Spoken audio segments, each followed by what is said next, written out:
आजच्या व्हिडिओमध्ये आपण मुलांबरोबर चित्र वाचनाचा उपक्रम घेणार आहोत, ज्यामध्ये आपण त्यांना चित्र दाखवून त्याबद्दल बोलणार आहोत। भाषेच्या विकासासाठी अशा प्रकारचे उपक्रम खूप महत्त्वाचे आहेत। या उपक्रमासाठी तुम्ही रंगीत चित्रांची पुस्तके, लहान मुलांची मासिके किंवा वर्तमानपत्रांचा वापर करू शकता।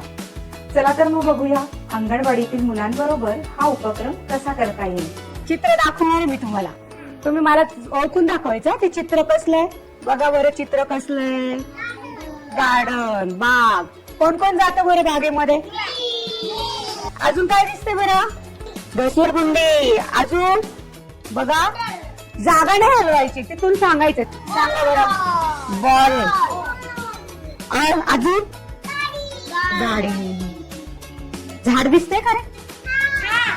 अजून बघा बरं, पाणी, बॉल।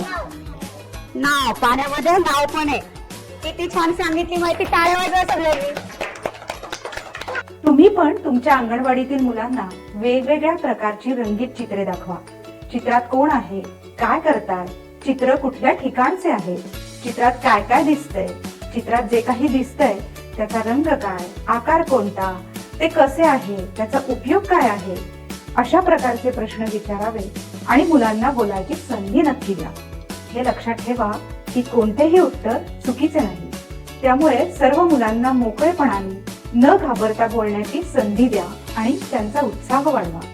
मोठ्या मुलांना चित्र, त्याच्याशी संबंधित त्यांना आलेले अनुभव यांची सांगड घालायला सांगू शकता।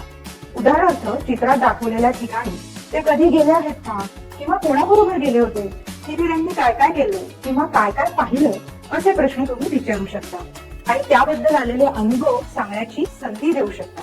खात्री आहे की तुम्ही हा उपक्रम सहजपणे तुमच्या अंगणवाडीच्या मुलांबरोबर घेऊ शकाल।